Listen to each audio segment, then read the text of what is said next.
और देखिए, नोएडा में लगातार बारिश ने जनजीवन को बुरी तरीके से प्रभावित कर दिया है। एक्सप्रेसवे, अंडरपास और मुख्य सड़कें जलमग्न हो गई है, जबकि सेक्टर 134 स्थित जेपी कॉस्मोस सोसाइटी में जल भराव से लोगों का घरों से निकलना मुश्किल हो गया है। स्थानीय लोगों ने समय पर नालों की सफाई न होने का आरोप लगाते हुए प्राधिकरण और मेंटेनेंस टीम की कार्यशैली पर सवाल उठाए हैं।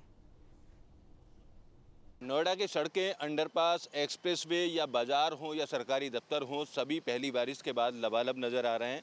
सेक्टर 137 में मौजूद हैं। जेपी कॉस्मोस सोसाइटी है। सोसाइटी के अंदर की सड़कों की तस्वीर हम आपको दिखाएं तो आप देखेंगे इस गोल चक्कर पर आने वाले जितने भी रास्ते हैं सभी पूरी तरीके से तालाब बने हुए हैं। जो गाड़ियां हैं पानी से होकर गुजरने के लिए मजबूर हैं। और सोसाइटी में रहने वाले जो लोग हैं उनको जो परेशानी है वो हो रही है। कुछ लोगों से भी बात कर लेते हैं। किस तरीके के हालात हैं यहाँ?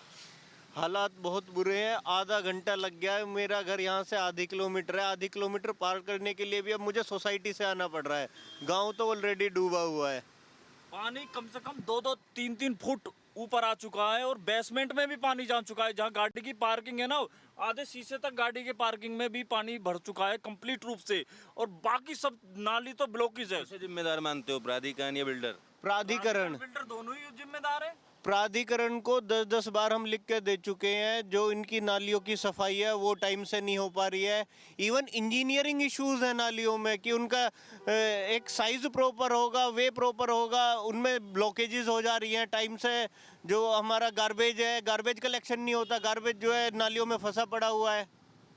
तो इतने महंगे फ्लैट लेके भी मतलब ऐसा फायदा है नहीं, कोई बेनिफिट नहीं है। इतने कॉस्टली फ्लैट। एक नाव लेनी पड़ेगी हमें इसके लिए। यहाँ पे पूरे 2 महीने के लिए एक नाव इशू करवा लेते हैं। नाव से ही शायद आना जाना संभव है।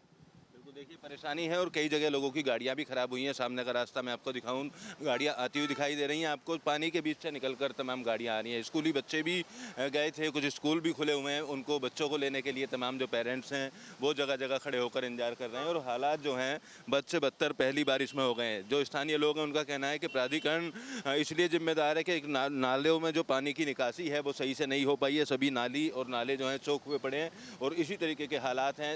जाम की भी स्थिति बनी हुई है। सोसाइटी के अंदर की तस्वीर हम आपको दिखा रहे हैं, ना कि किसी बाहर के मुख्य मार्ग की। तो सोसाइटियों के अंदर भी जो हालात हैं वो पहली बारिश के बाद बहुत ज़्यादा ख़राब हो गए हैं। चाहे पैदल जाने वाले लोग हों, चाहे दोपहिया वाहनों से जाने वाले लोग हों, सभी लोगों को जो परेशानी है वो उसका सामना करना पड़ रहा है। फिलहाल किस तरीके के कदम प्राधिकरण की तरफ से उठाए जाएंगे, क्योंकि बिल्डर भी मेंटेनेंस चार्ज लगातार लेता है, तो बिल्डर की भी जिम्मेदारी बनती है कि सोसाइटी में रहने वाले जो लोग हैं उनकी आवाजाही सही हो, जल भराव जैसी समस्या सामने ना आए। लेकिन इस बारिश ने शहर की प्राधिकरण और कई बिल्डर सोसाइटियों की पोल खोल कर रख दी है।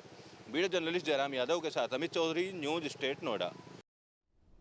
आपके मोबाइल पर तुरंत आएगी ब्रेकिंग न्यूज। स्क्रीन पर सबसे पहले दिखेगी बड़ी खबर। देश दुनिया की हर खबर एक जगह। अब आपके मोबाइल पर तुरंत फटाफट इंस्टॉल कीजिए न्यूज नेशन ऐप और रखिए खुद को अपडेट।